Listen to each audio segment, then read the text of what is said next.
Hey YouTubers, it's Charlie. This is going to be my Flash episode 15 video. So awesome. Just careful for spoilers if you haven't seen it yet. We have to talk about the WTF. We have to talk about all this King Shark stuff. So let's get going. There is a new round of the giveaway now. Because there's a shortage of reverse flash rings, it's just going to be a normal giveaway, $20 Amazon gift card. All you have to do to enter is be a subscriber and leave a comment on this video. So big stuff first. I know everyone's really confused about that twist at the end with Jay Garrick. Does that mean that Jay Garrick is Zoom? Kind of, yes. Technically, no. I've read a couple interviews with the producers. Most of them do a really poor job of distinguishing between which version of Jay Garrick you're talking about. Is it Earth 1 Hunter Zolomon? Is it Earth 2 Jay Garrick? Is it some variation of Earth 2 Jay Garrick? None of them explain who the man in the iron mask is, even though I think that is Jay Garrick, a version of Jay Garrick. So that means we have 3 Jay Garricks, because Zoom ripping the mask off, that's Jay Garrick underneath there. The body that he dumped is a different version of Jay Garrick that he ripped through the portal at the end of last week's episode. And then the man in the iron mask is another version of Jay Garrick. And I think the answer to all this WTF is the Velocity 9 formula. Technically it'd be the Velocity 6 formula because Team Flash took it to Velocity 9. Jay Garrick was the one that took it to Velocity 6.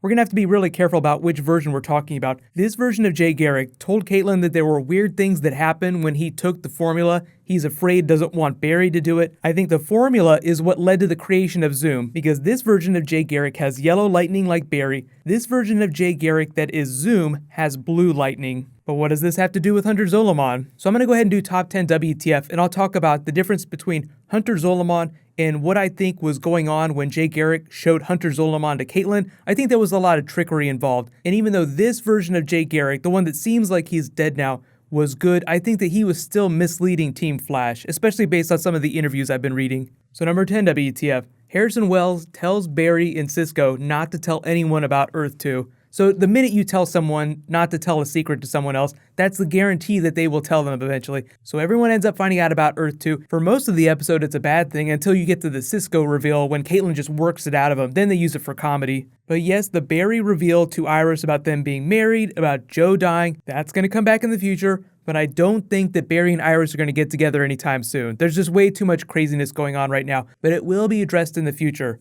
Number 9 WTF. Earth 2 King Shark still alive in an Argus prison. So Lila's in charge, Team Diggle comes over to the Flash. It's so awesome to see them. And it's interesting to know that Amanda Waller was trying to weaponize metahumans. That sounds like something Amanda Waller would do. Task Force X was already a thing, but it sounds like she was just trying to use metahumans to make a super version, the Suicide Squad comic book version of Task Force X. And he is freaking huge. King Shark looks amazing. They definitely upgraded his CG since the last time we saw him. And they addressed the fact that he was supposed to have died after episode 4. That's what that conversation with Joe was all about with Barry. I thought that Harrison Wells killed him. Well, I guess not. I guess they put him in an Argus prison. Speaking of prison, number 8 WTF. Barry on game night. I guess I'm the fastest one. I'm the champ. You see how competitive Wally is with Barry. I like the way they kind of worked through their shit in this episode, but by no means is it over. It's going to take some time, some Speed Force accidents for them to come together. You really see it on Barry's face here. They did a good job of telegraphing how this was going to be a big thing this week, where Diggle's like, dude, you got that Oliver look on your face, the weight of the world on my shoulders, that shit'll slow you down. And if the Flash TV show does anything really well, I think they weave the emotional story of the characters in with like the actual plot story, like this fight with King Shark, about how Barry is slowed down because he's weighed down by the weight of the world. Number 7 WTF. Harrison Wells is being kind of a dick to Jesse Quick, although they do get past it really quick. They have that awesome dad-daughter moment where it's like, hey, I'm here, let me help, seriously, come on dad. True to name, she's probably just as smart, if not smarter, than her father. And she's wearing one of the Star Labs shirts, so she's officially Team Flash now, which is just awesome. Number 6 WTF. Cisco versus the memory of Killer Frost. There were so many puns in this episode. Anytime Cisco had a scene with Caitlin, he was making Killer Frost puns. She's been so cold. Her icy touch. Anytime Wally was with Barry, there's always speed puns. I like the way they do that. This could be the beginning of her turning evil. Cisco, I'll never turn evil. That was actually the moment I turned my head. I was like, oh wait, she said the worst thing she could have possibly said. Anytime you say something will never happen, it almost guarantees that it will happen at some point. It's like you're breaking the rule of a horror movie. Number 5 WTF, catching up with Team Arrow. Cisco asks Diggle about his helmet. How's that working out for you? Not so good, man. Needs some work. Okay, I'll make it better. Cisco going to be making some new tech for Diggle's helmet, that's cool. And Barry asks about Felicity. Remember, she's been in the wheelchair, they haven't really addressed it. She hasn't been answering my phone calls. It's okay, man, I got it, I'll tell her to give you a call back. So they did a pretty good job of addressing that this week. There's always the question when big WTF stuff happens on each show, why they don't address it on the other show. Oliver's son is a really good example of that. If something crazy happens with him this week, then they'll probably address it in some future episode of The Flash with a line of dialogue, like they did this week with Felicity. Number 4 WTF, Barry versus Wally. If it wasn't awkward before, they completely jumped the shark when Barry tries to help with his engine. I love the setup because it means that he'll be able to contribute and work with Cisco, who is the engineer of Star Labs. You have a crazy idea for something, Cisco's the one that builds it. If Wally becomes an engineer, that means that he'll be able to contribute, so they're just laying groundwork for that to happen in the future. Now, Wally's trying to get into college right now, so it's just the beginning. So it might not happen for a while, but when he does meet Cisco, he and Wally are going to have a really awesome time playing with cars. Number 3 WTF, this is so much fun. King Shark rips the roof off of Joe's house. I don't suppose my insurance covers Sharknado attacks. Wally's line was even better. How come you guys aren't more freaked out by a shark wearing pants? It did kind of suck when Wally called Barry a coward. I don't know how long it's going to be before Wally finds out that Barry's the Flash, but I am hoping by the end of this season Wally is Team Flash, even if he doesn't have powers, but he can't do that until he learns Barry is the Flash. Like usually you find out that he's the Flash, then you gain access to the inner circle.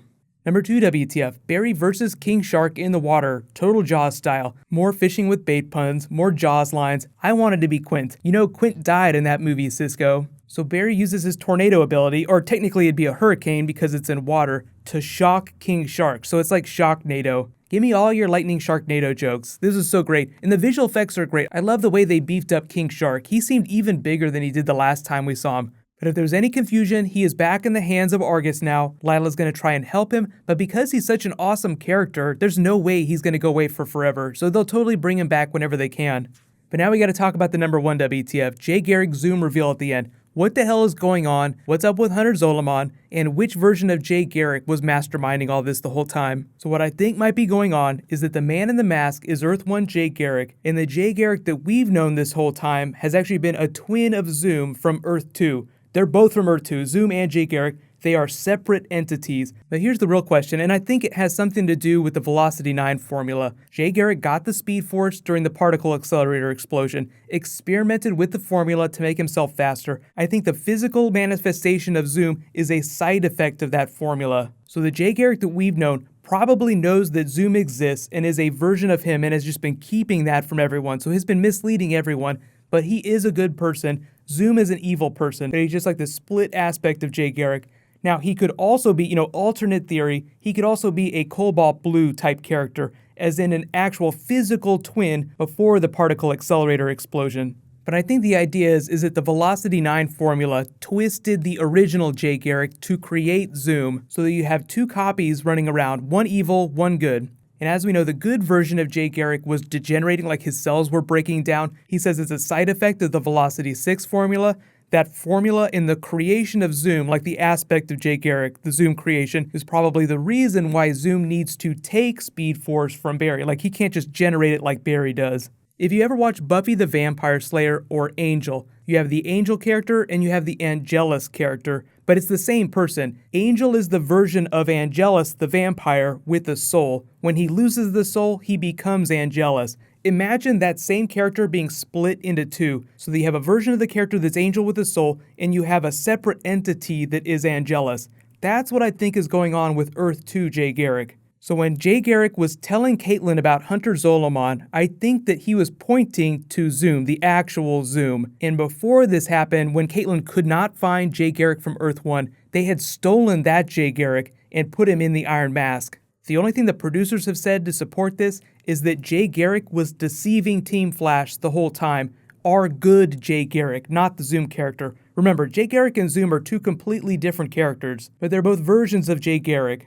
Now, I know you're all freaking out. The producers did say that they would explain what's going on with this complication in the Man in the Iron Mask over the next couple of weeks. So they're not going to wait for forever to explain it. So let me know in the comments, who is the Man in the Iron Mask, who is this version of Jay Garrick, and who is the Zoom version of Jay Garrick? Like I said, I think it's an Angel Angelus getting split in 2 situation for the Earth 2 version of Jay Garrick. I think this is Earth 1 Jay Garrick. And I think in the broader context, it's kind of explaining the different aspects of the Speed Force, like the negative and the positive aspects of the Speed Force. Barry, positive Speed Force. Zoom, Professor Zoom in the comics at least, negative Speed Force. But what's going to happen is tomorrow's another big night for Arrow. Vixen is debuting from the comics. It's going to be so much fun. And Thursday, Legends of Tomorrow is doing Jericho, I think, or maybe Grant Wilson. It might be Ravager, depending on how they explain it. I think it's going to be Slade Wilson's son and Connor Hawke. So it's just going to be a whole badass week for TV.